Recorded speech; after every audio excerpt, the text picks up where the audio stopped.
आदरणीय सांसद चंद्रशेखर आजाद रावण जी। और बिल्कुल साथियों, ये बात सत्य है कि अगर हमारे भारत देश संविधान से आरक्षण को समाप्त कर दिया जाए तो बहुत से लोगों की राजनीति अपने आप ही खत्म हो जाएगी। और जो लोग ईश्वर धर्म को बुरा भला बोलते रहते हैं, वही लोग मंदिरों के बाहर भंडारे तलाशते फिरेंगे। और बिल्कुल साथियों, ऐसा हो भी जाएगा। लेकिन साथियों, हम देख रहे हैं कि आजकल अपनी अपनी राजनीति चमकाने के लिए अब लोग बाग समाज में, अपने ही समाज में एक दूसरे को आपस में भिड़ाने पर तुले हुए हैं।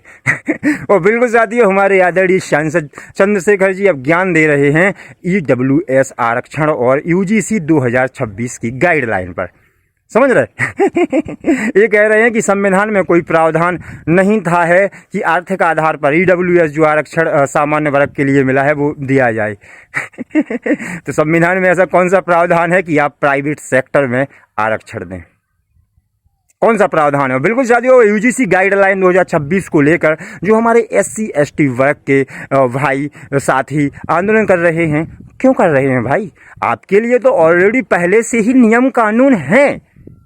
और 2026 की गाइडलाइन में सिर्फ OBC वर्ग को जोड़ा गया, आपको ना तो हटाया गया ना कुछ हुआ। तो आप क्यों परेशान हो रहे हैं? आप लोग क्यों नहीं पढ़ाई लिखाई पे अपना ध्यान दे रहे? बिल्कुल साथियों, समझना पड़ेगा। और जो OBC वर्ग के लोग हैं जो बिल्कुल बहुत खुश घूम रहे हैं, किस बात की खुशी, किस बात की? क्या सिर्फ इस बात के लिए आप खुश हैं कि आप किसी सामान्य वर्ग के छात्र विद्यार्थी को दबाव बना देंगे, या आपका अगर कोई सामान्य व्यक्ति अपमान करेगा तो उसके ऊपर आप कार्रवाई करवा देंगे? लेकिन आपकी कार्रवाई और आपकी बेइज्जती और सम्मान जब कोई SC ST वर्ग का व्यक्ति करेगा, तब क्या होगा? तब क्या करेंगे आप? इस चीज़ का कोई आपको अंदाजा है कि नहीं? या फिर आपका मतलब, अगर कोई SC ST वर्ग का आपका अपमान करता है तो आप ये कहते हैं कि एक पीछे से और घाल दो, और सामान्य व्यक्ति वर्ग के व्यक्ति ने किया तो फिर वहाँ चलो थाने। ये कैसा भाईचारा आप निभा रहे भाई? समझना पड़ेगा साथियों कि किस प्रकार से हमें आपस में ही। और जो प्रावधान की बात कर रहे हैं आदरणीय सांसद जी, तो भैया पहले जो भेदभाव की बात कर रहे हैं, सामाजिक एकता की भी बात कर रहे हैं, तो कौन सी सामाजिक एकता? और रही बात भेदभाव की कि सामान्य वर्ग के साथ भेदभाव, तो भैया आप जिन्हें आप अपना गुरु मानते, जिनके आप मार्गदर्शन पर चल रहे हैं, उन्हीं ने भेदभाव की शुरुआत की। तिलक तराजू व तलवार, इनको मारो जूते चार, किसने दिया ये नारा? ब्राह्मण, ठाकुर, वैश्य छोड़ बाकी सब हैं DS4, किसने दिया? ये भेदभाव किसने किया? यूनिवर्सिटियों में लिखा जा रहा है, विद्यालयों में, ब्राह्मण भारत छोड़ो। कौन कर रहे हैं? अगर इनकी रक्षा के लिए, सामान्य वर्ग की रक्षा के लिए पहले कोई कानून नहीं था तो अब होना चाहिए। और मैं अपने सामान्य वर्ग के लोगों से भी कहना चाहूँगा कि अगर आपको ऐसा लग रहा है तो आवश्यकता है कि कार्रवाई हो या ना हो, लेकिन आप लोग न्यायालय जाएं, आप लोग इनके लिए आवेदन दें कि आपके साथ ऐसा हो रहा है।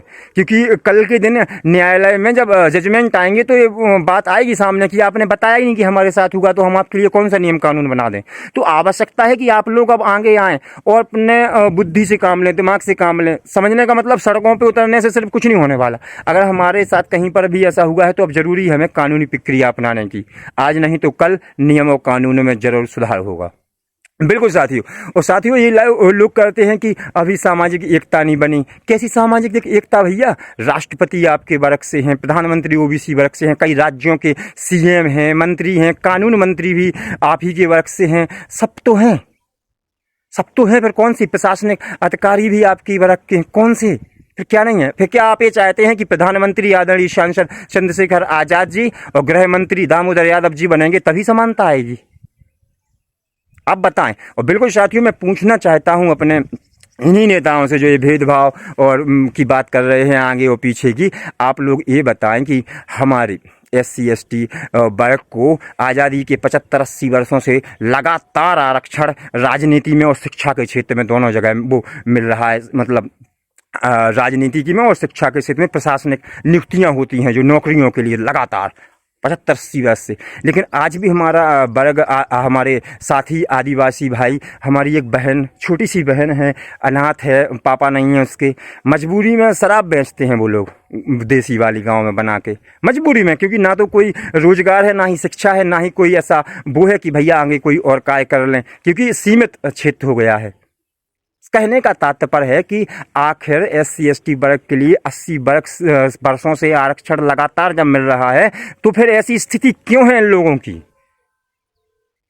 आखिर इनका हक कौन खा रहा है? ना तो इसमें OBC वर्ग का कोई व्यक्ति एंट्री ले सकता, ना कोई सामान्य वर्ग का, लेकिन फिर क्यों है और कहाँ गया इनका हक? आखिर क्यों वो मजबूर है, छोटी सी बच्ची क्यों उसे शिक्षा नहीं मिल पा रही है? तो कहने का तात्पर्य है ना तो आरक्षण आर्थिक से सुधार होने वाला है और ना ही इससे जातिगत से सुधार होने वाला है। जमीनी स्तर पर शिक्षा में, पद्धतियों में सुधार करने से, स्वास्थ्य में, रोजगार, नई नई योजनाएं उनके लिए क्या हम कर सकें, जमीनी स्तर पर कार्य करने से। कागजों में आरक्षण हो जाएगा, वो बच्ची पढ़ ही नहीं पाएगी तो क्या आरक्षण का फायदा लेगी? क्या उसे आरक्षण मिलेगा? शिक्षा इतनी नहीं होगी, क्या वो चुनाव लड़ लेगी कि राजनीति में सांसद विधायक बन जाएगी? जमीनी स्तर पर सुधार की आवश्यकता है साथियों। आप सभी से यही कहूंगा, समझदार बने, जागरूक बने, लेकिन कभी भी धर्म विरोधी ना बने। बिल्कुल।